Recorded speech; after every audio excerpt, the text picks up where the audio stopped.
नमस्कार साथियों, जय हिंद। आप सभी को कैरियर क्लासेस लर्न के यूट्यूब चैनल में स्वागत है। साथियों, आज के इस वीडियो में हम आगामी जो सीटेट परीक्षा होने वाली है उसको लेकर के जो है संस्कृत का प्रीवियस ईयर का पेपर लेकर के आए हैं। इस चैनल के माध्यम से आपको प्रीवियस ईयर के पेपर का डिस्कशन देखने को मिलेगा। सीटेट का चाहे और बीपीएससी टीआरई का हो, जो भी हो, संस्कृत का आपको जो है डिस्कशन मिलेगा। और भी बोर्ड एग्जाम का भी इस पर आपको डिस्कशन संस्कृत का स्पेशली वीडियोज आपको मिलेगा। तो आप लोग चैनल से जुड़ जाएं। आज के इस वीडियो में हम सीटेट नवंबर 2012 पेपर 1 का जो है ये भाग 5 लैंग्वेज 2 यानी भाषा 2 लेकर के आए संस्कृतम। तो आप लोग चैनल से जुड़ जाएं, एकदम आसान भाषा में हम लोग इसको समझने वाले हैं। तो चलिए शुरुआत करते हैं। यहाँ पर है गद्यांश है जो 121 से 126 तक, जिसमें हमें समुचितम उत्तरम चित्त वाले का समुचित उत्तर ढूंढ के हमें लिखना है। अब पहले इस गद्य को हम पढ़ेंगे, फिर आपको हम बताएंगे आगे हम बताएंगे कि किस तरह से बिना गद्य को पढ़े भी हम किस तरह से आंसर हम दे सकते हैं। तो आप लोग चैनल से जुड़ जाए। यहाँ पर है महर्षि अरुणे पुत्र श्वेत केतु आसित। महर्षि अरुणि का पुत्र जो है श्वेत केतु है, श्वेत केतु था।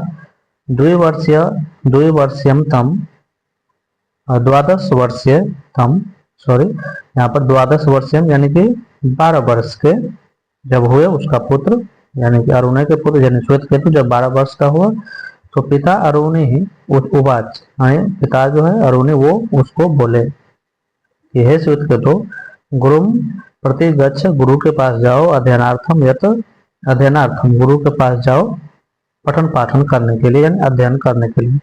यत सौम्यम, ठीक है, यहाँ पर हे प्रिय, यत सौम्यम मतलब यहाँ पर अब जो अपने बेटे के लिए बोल रहा है कि हे प्रिय अस्मत् कुलीन यानी हमारे कुल में अनधित्य न भवती इति, हमारे कुल में कोई भी बिना पढ़ा लिखा नहीं है, सभी पढ़े लिखे हैं। सह पुत्र आचार्यम उपेत्य यावत, यानी तब जो है पुत्र जो है किसके पास चला गया, आचार्य के पास। सह मतलब श्वेत केतु, सह यानी वह, कौन, श्वेत केतु। श्वेत केतु किसके पास चला गया, आचार्य के पास। उपेत यावत जब चतुर्विंशति वर्षीय यानी कि चतुर्विंशति वर्षीय यानी 24 वर्ष के जब हुए, ठीक है, यानी 12 वर्ष में गया और 24 वर्ष के जब हुए गुरु के पास गया जब 12 वर्ष की अवस्था में, और जब 24 वर्ष का हुआ तो वो अभवत यानी जब वो 24 वर्ष का हुआ, तावत तब सह यानी वह जो है सर्वान वेदान सार्थान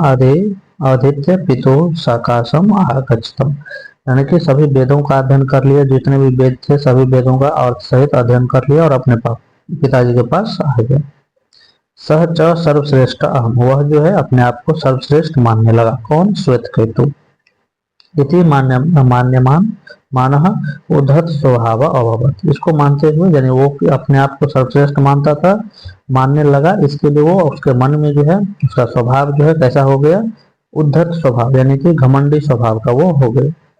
एतत् भूतम पुत्रम दृष्टवा पिता उचा, इस दृश्य को यानी इस व्यवहार को देखकर पिता जो है अपने पुत्र से बोला यानी श्वेत केतु से बोला, हे श्वेत केतु कहते उपाध्यात अतिशय प्राप्त येन त्वम कालान यानी कुलान अनुरूपम, कुलान न अनुरूपम उद्धत असि, तुमने कौन सी ऐसी शिक्षा प्राप्त कर ली जो तुम्हारे कुल के अनुरूप नहीं है और तुम क्या बन गए, घमंडी बन गए, ठीक है।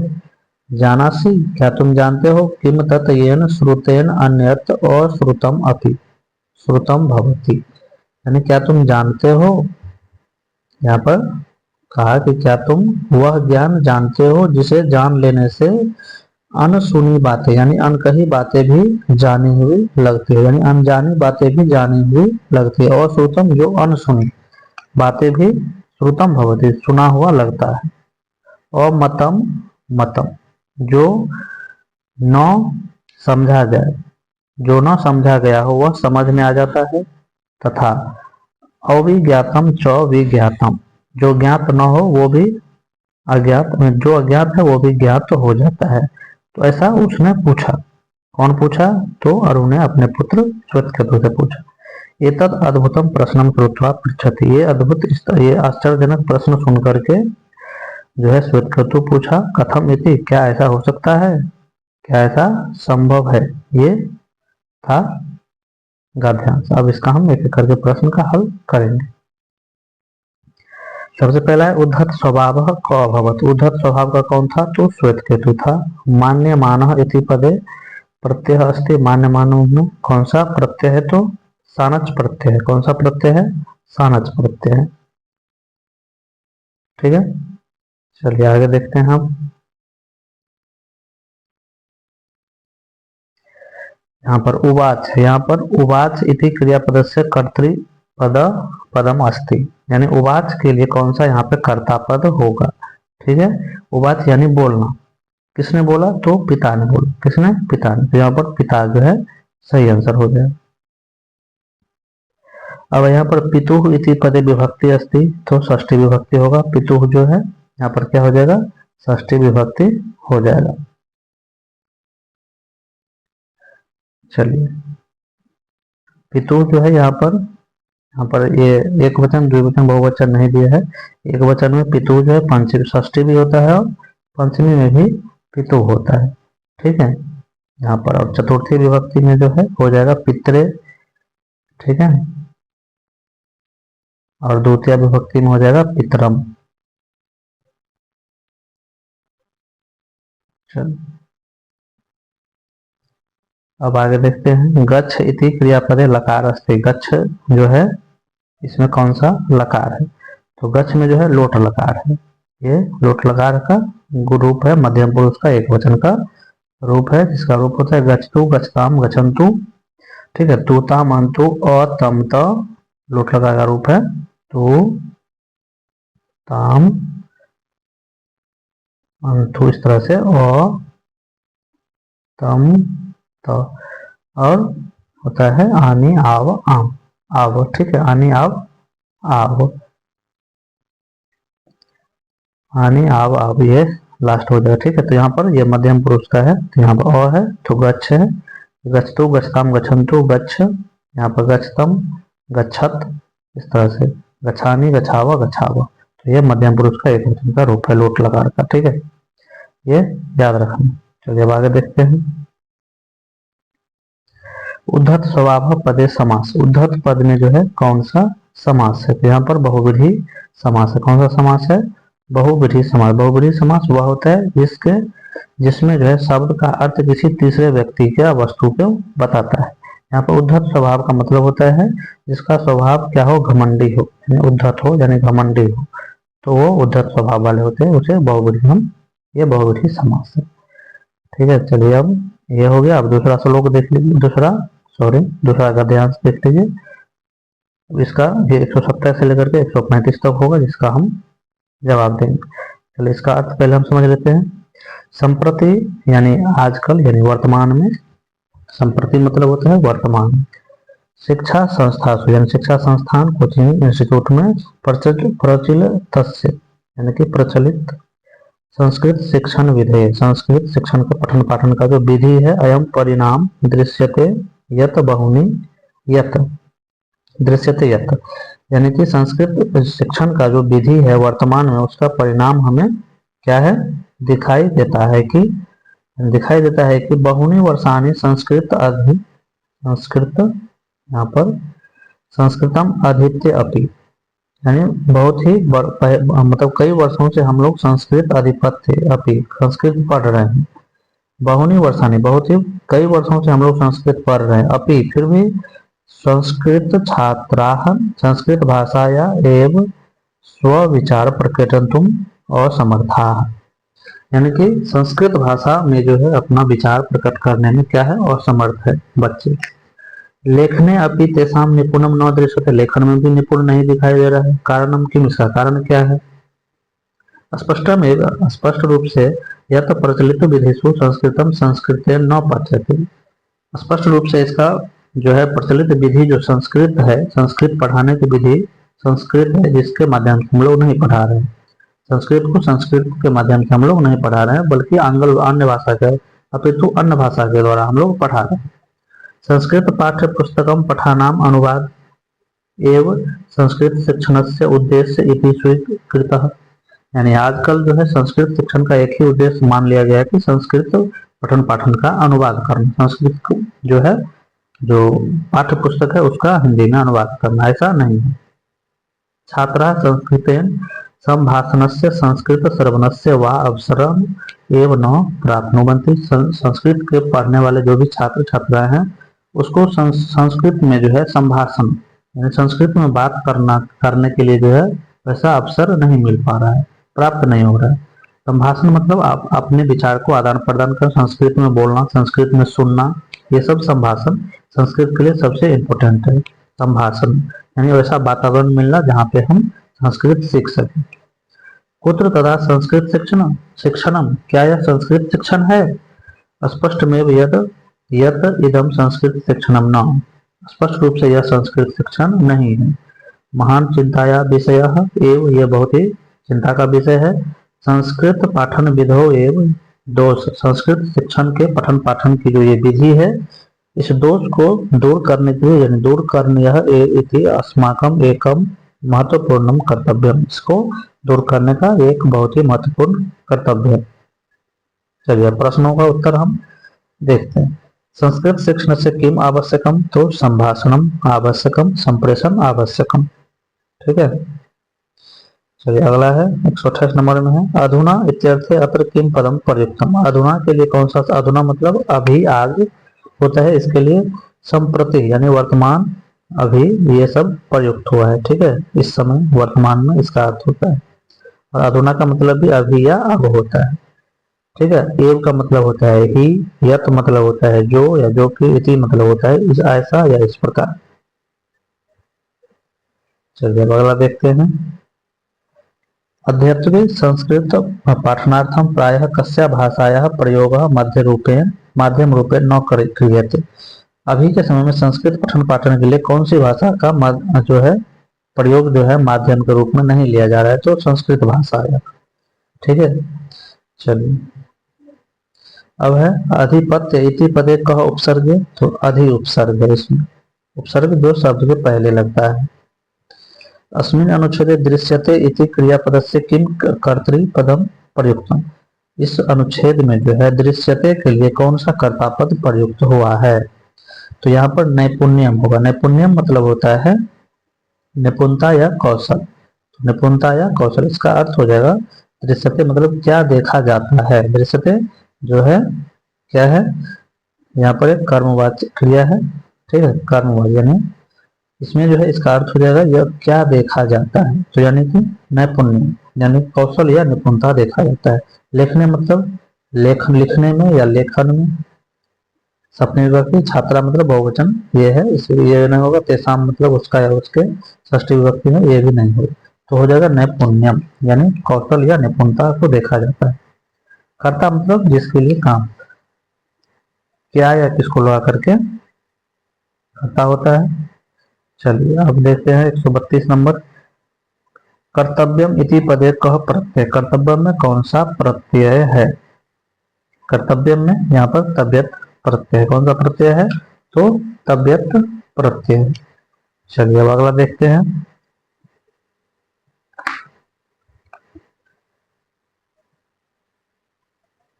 अगला है 133 में अत्र अक्त प्रत्यय कस्मिन पदे प्रयुक्त। अक्त पद जो है किस पद में प्रयुक्त हुआ है, तो यहाँ पर स्वीकृत में हुआ है। स्वी जोड़ अक्त प्रत्यय स्वीकृत, यहाँ पर स्वीकृत हो जाएगा 1 नंबर ऑप्शन। अब 134 में अत्र संधि युक्तम पदम किम, संधि युक्त पद जो है यहाँ पर कौन सा है, तो इसका जवाब देना है हमें। तो संधि युक्त पद जो है यहाँ पर 4 नंबर में हो जाएगा संस्कृत छात्रा, संस्कृत छात्र। ठीक है, संस्कृत छात्र। अब अगला है संस्कृत शिक्षणम इति पदे कह समासः। संस्कृत शिक्षण में जो है कौन सा यहाँ पर समास है, ये पूछा जा रहा है। तो यहाँ पर जो है संस्कृत शिक्षण में तत्पुरुष समास है। ठीक है, संस्कृत शिक्षणम में तत्पुरुष समास है, इसके अंतिम पद की प्रधानता होती है। ठीक है, यहाँ इसमें तत्पुरुष समास में प्रथम पद जो है समानता क्या होता है, विशेषण, और दूसरा पद जो है विशेष होता है। ठीक है, तो इसमें हो जाएगा तत्पुरुष समास। चलिए अब अगला देखते हैं। 135 तक था ये गद्यांश का जो है प्रश्न अब खत्म हो गया। अब जो है यहाँ पर चालू होगा पैरागोजिकल। ठीक है, तो अब एक एक करके हम इसका जवाब हम देते चलें। अब है यानी कि सर्वाधिकम समीचीनम विकल्पम विकल्पम चित्वा, यानी जो सबसे सर्वाधिक होगा वही विकल्प हमें चुनना है। भाषा अधिगमनार्थम अभिवृद्धि निर्माण हेतु तो आवश्यकम अस्ति। भाषा अधिगम के लिए, भाषा अधिगम अलग चीज होता है और भाषा अर्जन अलग चीज होता है। भाषा अधिगम के लिए हमें जो है पाठ्यक्रम होता है और अर्जन के लिए हमें अपने परिवेश में जो सीखते हैं वो अर्जन होता है। बच्चा जो है बचपन में माँ पापा मामा चाचा ये सब बोलना सीखता है, न कि स्कूल में सीखता है, वो अपने परिवेश में सीखता है, तो वो उसका अर्जन हुआ। और जहाँ पर हम राम आम खाता है ये चीज सीखते हैं एक व्याकरण के अनुरूप, तो वो क्या है हमारा अधिगम है। यहाँ पर पूछ रहे भाषा अधिगम के लिए जो है सबसे उपयुक्त क्या है, तो यहाँ पर देख लीजिए एक में है प्रयोजनात्मकम कार्यम तदधिकृतम परिचर्चा अनुभवानाम च मित्रों सह आदान प्रदानम च। यहाँ पर बोल रहे हैं कि उद्देश्यपूर्ण कार्य करना, उस पर जो है परिचर्चा करना अपने मित्रों के साथ। उद्देश्यपूर्ण या प्रयोजनात्मक कार्य मतलब उद्देश्यपूर्ण कार्य करना। ठीक है, तदधिकृत्य यहाँ पर तदधिकृत्य है यानी कि उस पर फिर परिचर्चा करना और अपने अनुभव को मित्रों के साथ आदान प्रदान करना। ये ऑप्शन जो है सही लग रहा है, लेकिन और आगे देखते हैं। विषम परिस्थिति निर्माण तस्मिन च सामूहिक कार्य, विषम परिस्थिति का निर्माण करना उसमें समूह में कार्य करना, ये नहीं होगा। संस्कृत कालांशु, संस्कृत के घंटी में प्रधानाचार्य से अनुमति उद्यान विहार यानी गार्डन में घूमना अध्यापक के अनुमति से। और 4 में गीत गायनम कलात्मकम कार्यम च, गीत गायनम कलात्मकम कार्यम च। इसमें जो है संस्कृत भाषा अधिगम जो है इसके लिए इम्पोर्टेंट है ये 4 नंबर। ठीक है, 4 नंबर जो है ये सबसे उपयुक्त है ये तीनों से। ठीक है, तो क्या हो जाएगा ऑप्शन गीत गायन कलात्मकम कार्यम च, यानी गीत गायन करना भाषा अधिगम की अभिवृद्धि के लिए जो है गीत गायन और कलात्मक कार्यों का अनुगमन करना जो है आवश्यक होता है। गीत गायन तथा अनुगमन अभिवृद्धि निर्माण हेतु क्या है महत्वपूर्ण है, क्योंकि इसमें भाषागत विकास होता है। चलिए अब आगे देखते हैं अगला क्वेश्चन। भाषा अर्जन संबद्धम अस्ति, यानी भाषा अर्जन जो है इसके लिए भाषा परिवेश जो है सबसे इम्पोर्टेंट है। सीधा सीधा कंठस्थीकरण ये नेगेटिव हो जाएगा, जहाँ पे भी देखेंगे इसको हम काटेंगे। व्याकरण संबद्ध भाषा बच्चों के लिए जो है एकदम से गलत है, ये बच्चों के लिए नहीं है। ठीक है, कंठस्थीकरण भी ये गलत है, जहाँ भी देखेंगे इसको काटेंगे। जहाँ पे भी परिवेश दिखे सहज भाषा दिखे अनुभव दिखे वहां पे जो वो ऑप्शन हम मारेंगे, तो इसका ऑप्शन नंबर 2 जो है सही हो जाएगा। यहाँ पर गृह कार्य जो है जहाँ भी देखेंगे ये भी नहीं हो जाएगा। ठीक है, व्यवस्थानुगम पाठ्य पुस्तक पढ़ाना, यानी बोल रहे हैं कि पाठ्य पुस्तक पढ़ाएंगे और बच्चा को बोलेंगे स्वप्रयास से गृह कार्य करने के लिए, तो ये नहीं होगा। ठीक है, ऑप्शन नंबर बी इसका सही हो जाएगा 2 नंबर। चलिए आगे देखते हैं। प्राथमिक स्तरे वाचन क्षमता आकलनार्थम प्रभावशाली विधि अस्ति। प्राथमिक स्तर पर यानी कि बच्चों के प्राथमिक स्तर पर जो है वाचन क्षमता बोलने की क्षमता बोलने की क्षमता का जो आकलन किस तरह हम लोग करें। ठीक है, तो यहाँ पर देख लीजिए एक में है कथा आधारितम लिखितम कार्यम, कथा सुनाएंगे और उसको लिखने के लिए बोलेंगे, तो इसमें बोलने की क्षमता का विकास नहीं होगा। पठित सामग्री अधिकृत साक्षात्कार पढ़े हुए सामग्री के आधार पर उससे प्रश्न करेंगे, इसमें भी होगा लेकिन थोड़ा सा कम होगा। सार लेखनम संबद्धम प्रयोजनात्मक कार्य, यानी समरी लिखने के लिए बोलेंगे और उसके ऊपर कार्य करने के लिए बोलेंगे, इसमें भी नहीं होगा वाचन क्षमता का आकलन। शब्दार्थ अधिकृत भाषा क्रीड़ा, शब्दों की जो है शब्दों का जो भंडार है उसके लिए शब्दों का अर्थ पर आधारित जो है हम खेल करवाएंगे, इससे क्या होगा वाचन क्षमता का आकलन प्रभावशाली तरीके से होगा। तो 4 नंबर ऑप्शन सही होगा। ठीक है, चलिए अब अगला देखते हैं 139 नंबर क्वेश्चन। इसमें देख लीजिए यहाँ पर बोले पाठचर्या विकासस्य सोपान क्रम अस्ति, यानी पाठचर्या विकास का सही क्रम क्या है। तो पाठचर्या विकास के लिए जो है सबसे पहले आवश्यकता होगा, फिर उसके बाद जो है लक्ष्य निर्धारण करेंगे, फिर पाठ्य वस्तु का चयन करेंगे, तब आकलन करेंगे। तो 2 नंबर ऑप्शन इसका सही हो जाएगा। पाठ्य पुस्तक चयन पहले नहीं करेंगे, लक्ष्य निर्धारण पहले नहीं करेंगे, ठीक है। तो यहाँ पर उद्देश्य पहले नहीं होगा, पहले आवश्यकता विश्लेषण होगा। पहले जो बच्चा का जो है, ये 2 नंबर इसका ऑप्शन होगा। पहले जो बच्चों की आवश्यकता है, जो समस्या है उसका जो है क्या करेंगे, समस्या ढूंढेंगे, जो आवश्यकता है उसको वो खोजेंगे, तब जो है उसका लक्ष्य निर्धारण करेंगे, पाठ्य पुस्तक का चयन करेंगे, तब आकलन हम करेंगे, ठीक है। 2 नंबर ऑप्शन हो जाएगा। चलिए 140 नंबर क्वेश्चन देखते हैं। वैविध्यपूर्ण अनुभवा नाम कृत्य कह उत्तम मार्ग यानी विभिन्न प्रकार के अनुभव प्राप्त करने के लिए कौन सा सबसे उत्तम मार्ग है, उत्तम रास्ता है। काल्पनिक शब्द इससे नहीं होगा। विभिन्न तरह का अनुभव बच्चों में, काल्पनिक शब्द इसमें जो है क्या होगा, इसमें नहीं होगा, क्योंकि ये कल्पना से जुड़ा हुआ है। बच्चों को सच जो वास्तविक होगा उससे सबसे अच्छे रूप से वो कर पाए, ठीक है। इसमें वास्तविक अनुभव नहीं मिलेगा। प्रदर्शन फलम छायाचित्रम च यानी प्रदर्शन बोर्ड और तस्वीरें कुछ हद तक जो है ये सही है, लेकिन इससे ज्यादातर विभिन्न प्रकार का अनुभव नहीं मिलेगा। अधिकाधिकम अतिरिक्त पाठन सामग्री, ज्यादा से ज्यादा अतिरिक्त पढ़ने की सामग्री देंगे। इससे क्या होगा, बच्चे पढ़ने में तो ठीक हो जाएगा, लेकिन विभिन्न प्रकार के अनुभव नहीं प्राप्त होगा। यहाँ पर 4 में क्या है, वस्तु वास्तविक कहानी वस्तु में वास्तविक वस्तु दे करके उसके ऊपर उसको चर्चा करने के लिए बोलेंगे। इससे क्या होगा, बच्चा जो है उसको देखेगा, छुएगा और विभिन्न प्रकार का अनुभव प्राप्त करेगा। इससे क्या होता है, सीखना जो है गहरा और यादगार होता है। तो वास्तविक जो है ये आंसर हो जाएगा, वास्तविक जीवन से जुड़ा हुआ आंसर होना चाहिए। चलिए 141 नंबर क्वेश्चन देखते हैं। संगणक सहायन अनुदेशनांतर्गत प्रतिरूपणात्मक प्रतिमान इत्यन अभिप्राय अस्ति यानी कि कंप्यूटर की सहायता से जो हम बच्चों की पढ़ाई कर पाते हैं उसमें प्रतिरूपणात्मक मॉडल, ठीक है। इसका अभिप्राय क्या है, इसका मतलब क्या है। कंप्यूटर की सहायता से जो हम बच्चों को जो पढ़ाते हैं उसका जो है मतलब, यानी जो सामने वो देखते हैं उसका मतलब क्या है। यत्र यत्र छात्राः अधिकाधिक सूचनां प्राप्नुवन्ति प्रश्नानां च उत्तराणि। यहाँ पर छात्र क्या करते हैं, अधिक से अधिक सूचना ग्रहण करते हैं और प्रश्नों का निर्माण करते हैं, ठीक है, ये सही है।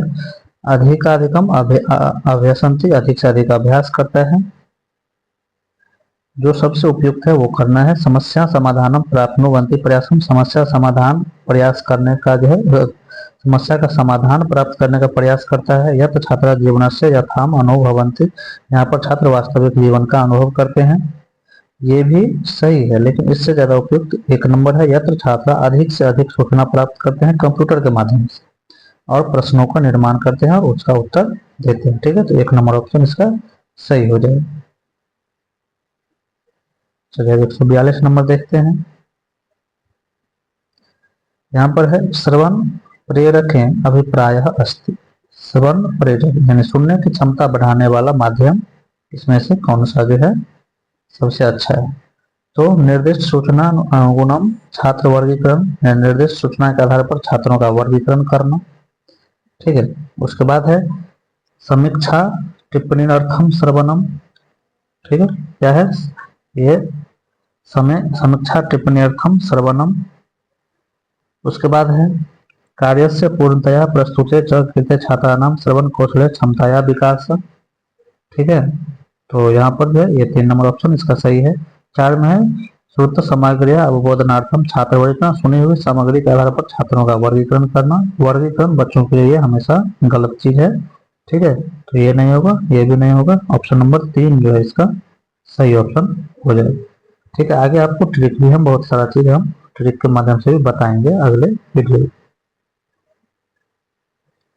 अब 143 में है कि भाषण आकलन समय यानी कि भाषा के आकलन के समय अंतःक्रियात्मकम कार्य कृतवती इत्येन अभिप्राय अस्ति, यानी भाषा आकलन के समय जो है सक्रिय रूप से बच्चे जो भाग लेता है उसका अभिप्राय क्या है। अब है एक में है विद्यालय से अथवा परिवेश से वर्णम, ठीक है। उसके बाद है अन्य स दूरभाष परिचर्चा। तीन में विभिन्न वस्तुनाम अथवा स्थाननाम अथवा परघटनानाम तुलनम। चार में है अर्थ प्राप्त्यर्थम और निजस्य अन्येषाम व प्रतिभाम गृहीतुः प्रयासः, यानी गृह कार्य करने पर यह नहीं होगा। विद्यालय से अथवा परिवेश वर्णम, ये भाषा आकलन के लिए ये भी सही है, लेकिन उससे अच्छा जो है ये है 3 नंबर। विषय वस्तु नाम अथवा स्थानाम अथवा प्रघटना, जो भी विषय वस्तु है, कोई स्थान है, जो कोई घटना है, उसके ऊपर तुलना करवाएंगे। इससे बच्चों का भाषा आकलन ज्यादा होगा कि क्या सही है क्या गलत है, इस पर जो है बच्चा ज्यादा भाषा उसके भाषा का आकलन इससे सबसे ज्यादा होगा 3 नंबर। ठीक है, चलिए अब आगे देखते हैं। 144 नंबर क्वेश्चन देख लीजिए।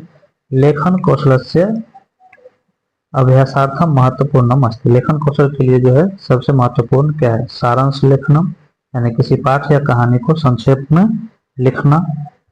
व्याकरण अभ्यासम, व्याकरण का अभ्यास, ये नहीं होगा। वाचन अभ्यास, यानी पढ़ने का अभ्यास। ठीक है, उसके बाद है टिप्पणी स्व की स्वीकरण। टिप्पणी स्व की नहीं, यानी टिप्पणियां या फीडबैक पे को स्वीकार करना, ये नहीं होगा। ठीक है, यहाँ पर क्या हो जाएगा? ऑप्शन नंबर 1 जो है यहाँ पर सबसे बढ़िया है। सारांश लेखन, यानी किसी को संक्षिप्त में समरी लिखना, इससे लेखन कौशल का अभ्यास जो है जल्दी हो जाए। चलिए 145 नंबर अब देखते हैं। व्याकरण क्रीडासु जागरूकता उद्बोधनार्थम किम आवश्यकम, यानी व्याकरण के खेलों के माध्यम से, व्याकरण को जो है खेलों के माध्यम से जागरूकता बढ़ाने के लिए क्या आवश्यक है? ठीक है, पहला में है प्रदत्त गतिविधि, यानी कि कार्य पूरा करने के लिए परस्परम सहयोग, यानी कि आप प्रदत्त गतिविधि समापनार्थम, यानी प्रदत्त कार्य को, यानी कार्य पूरा करने के लिए जो है परस्पर सहयोग करना, इसमें जो है इसके बाद ये उतना इम्पोर्टेंट नहीं है। फिर विभिन्न संदर्भेषु भाषा प्रयोगेषु अवसर, ये इम्पोर्टेंट है। फिर निर्दिष्ट लक्ष्यम अधिकृत संप्रेषणात्मक कार्य, संप्रेषण कार्य यानी कि संभाषणम या संप्रेषणम, ये बहुत ही इम्पोर्टेंट होता है। ठीक है, 4 में पठित भाषा संरचना संदर्भ गहन चिंतनम, यानी कि यहाँ पर देखा पढ़ी हुई भाषा संरचना पर गहराई से सोच विचार करना, ये नहीं होगा। इसमें किसी लक्ष्य को ध्यान में रखकर संवादात्मक कार्य करना, तो ये जो है 3 नंबर इम्पोर्टेंट है भाषा क्रीड़ा के लिए। ठीक है, ये विभिन्न संदर्भेषु भाषा प्रयोग अवसर, ये भी इम्पोर्टेंट है। दोनों ऑप्शन अपने अपने जगह पे बहुत ही इम्पोर्टेंट है। 2 नंबर, बहुत सारे स्टूडेंट 2 नंबर ही मारेंगे। ठीक है, अगर ये नहीं रहता तो ये ऑप्शन 2 नंबर 100% होता ही होता। ठीक है, चलिए 3 नंबर इसका ऑप्शन सीटेड भी लिया है, तो ये 3 नंबर होते हैं। चलिए 146 नंबर क्वेश्चन देखते हैं। भर्तृहरि रचितम वाक्य पदयम संबद्धम अस्ति, यानी भर्तृहरि का जो है यहाँ पर भर्तृहरि से द्वारा रचित वाक्य पदीय, ये वाक्य पदीय जो है भर्तृहरि द्वारा रचित, ठीक है, रचित है। इससे क्या संबंधित है? तो अष्टाध्यायी सूत्र व्याख्या, महाभाष्य व्याख्या, व्याकरण दर्शन, काव्य शास्त्र सिद्धांत। तो इसका ऑप्शन नंबर क्या हो जाएगा? व्याकरण दर्शन। क्या हो जाएगा? व्याकरण दर्शन। ठीक है, चलिए क्या हो जाएगा इसका ऑप्शन? व्याकरण दर्शन। इसका ये अष्टाध्यायी व्याकरण जो है ये पाणिनि के व्याकरण की व्याख्या करता है, अष्टाध्याय। ठीक है, अष्टाध्याय क्या है? पाणिनि के व्याकरण की व्याख्या करता है। ये महाभाष्य व्याख्या जो है यह जो है पतंजलि के ग्रंथ की व्याख्या है, महाभाष्य। और व्याकरण दर्शन यह भाषा, शब्द और वाक्य के दार्शनिक अध्ययन पर आधारित है। और काव्य शास्त्र सिद्धांत ये जो है साहित्य और कविता से जुड़ा हुआ है, जबकि वाक्य पदीय जो है व्याकरण से जुड़ा हुआ है। तो ये 3 नंबर ऑप्शन इसका हो जाएगा, व्याकरण दर्शन। चलिए अब 147 नंबर में है। यहाँ पर पाठचर्या ऊर्ध्वगामी प्रतिमान इत्ययन अभिप्राय अस्ति। पाठचर्या के ऊर्ध्वगामी प्रतिमान यानी कि अपरवर्ड, प्रोग्रेसिव, मॉडर्न का क्या जो है मतलब है? तो छात्रा जो है मुक्त वातावरण वैविध्यपूर्ण गतिविधि भागम स्वीकृतु पठेयु, यानी कि यहाँ पर छात्र जो है अपने मुक्त वातावरण में, खुला वातावरण में जो है अलग अलग तरह के गतिविधि में भाग लेता है और पढ़ता है। ठीक है। तो ऑप्शन नंबर एक ही जो है ये इम्पोर्टेंट है, बहुत ही अच्छा है। छात्र दो में है छात्र भविष्योन्मुखी विषयान पढ़, भविष्य के विषय को पढ़ना, ये नहीं होगा। आवश्यकता आधारित दूरगामी शिक्षण, यानी कि आवश्यकता के आधार पर, यानी कि दूरगामी शिक्षणम इति, यानी अभी ऐसा पढ़ाई करवाएं जो भविष्य में काम दे, ऐसा नहीं है, इम्पोर्टेंट नहीं है। छात्रा मुक्तया आनंद पूर्वकम किमपि पठेयु, ऐसा इसमें आनंद पूर्वक रूप में पढ़ने के लिए बोला, तो ये एक नंबर ऑप्शन जो है सबसे वैविध्यपूर्ण गतिविधि, ये जो है बहुत ही इंपॉर्टेंट है। जहाँ पे भी ऐसा मिले ऑप्शन सीधा वही हो जाए। चलिए अब 48 नंबर देखते हैं। मानवतावादी उपागम इत्येन अभिप्राय अस्ति, मानवतावादी उपागम का अभिप्राय यहाँ पर क्या है? यहाँ पर हो जाएगा एक में नूतन संदर्भ, नए संदर्भ में अधिगम सामग्री नाम संकल्पना नाम सिद्धांत नाम अनुप्रयोग, नए अनुभव, नए संदर्भ में, नए वातावरण में बच्चों का जो है अधिगम और को क्या करना है, संकल्पना को प्रयोग करवाना है, तो यही इम्पोर्टेंट है, यही इसका सही आंसर हो जाएगा। नूतन संदर्भ, अन्वेषणात्मक प्रक्रिया, ये नहीं होगा। अधिगम संकल्पनात्मक प्रस्तुतिकरण, ये नहीं होगा। विशिष्ट लक्षणम युक्त विभिन्न शैक्षणिक विशेषो नैपुण्य, ये नहीं होगा। एक नंबर इसका ऑप्शन हो जाएगा। मानवतावादी उपागम का अभिप्राय है नूतन संदर्भ में अधिगम सामग्री के संकल्प के सिद्धांत का अनुप्रयोग, इसका इससे जो है संकल्पों और सिद्धांतों की विशेषता को दर्शाया जाता है। ठीक है, चलिए अब अगला देखते हैं। 149 नंबर, विशिष्ट आवश्यकता कक्षाया इति संबंधा भवति, विशिष्ट कक्षा की आवश्यकता क्या है? पृथक व्यवस्थित कक्षा, ये नहीं होगा। विभिन्न योग्यता युक्तम कक्षाया, विभिन्न योग्यता युक्तम कक्षाया, और उसके बाद है अतिरिक्त अध्यापक युक्तम व्यवस्था, ये नहीं होगा। सुसज्जित कक्षा व्यवस्था, ये नहीं होगा। विभिन्न योग्यता युक्तम कक्षा, या विभिन्न योग्यता के विद्यार्थी इसमें होना चाहिए, यानी कि विशिष्ट कक्षा, यानी कि समावेशी शिक्षा में विभिन्न तरह के विद्यार्थियों का एक कक्षा में समूह होता है, तो ये 2 नंबर ऑप्शन इसका सही हो जाएगा। अब लास्ट क्वेश्चन देखते हैं। पूर्ववाचन गतिविधि इत्यस्य प्रमुख उद्देश्य अस्ति, पूर्ववाचन गतिविधि यानी पढ़ाने से पहले जो हम बच्चों को पूर्व ज्ञान देते हैं उसका क्या उद्देश्य प्रमुख? छात्राणाम ज्ञान वृद्धि, पाठ्य रुचि वर्धनम, आनंद प्रदानम, अनुभवानाम ज्ञानम, नूतन शब्दानाम पाठन। तो पाठ में रुचि वर्धन के लिए हम पूर्व ज्ञान का हम पाठ कराते हैं, तो ऑप्शन नंबर 2 नंबर सही हो जाएगा। तो आज के वीडियो में इतना है दोस्तों, अगले वीडियो में फिर मिलते हैं नए अंदाज में। चलिए, धन्यवाद।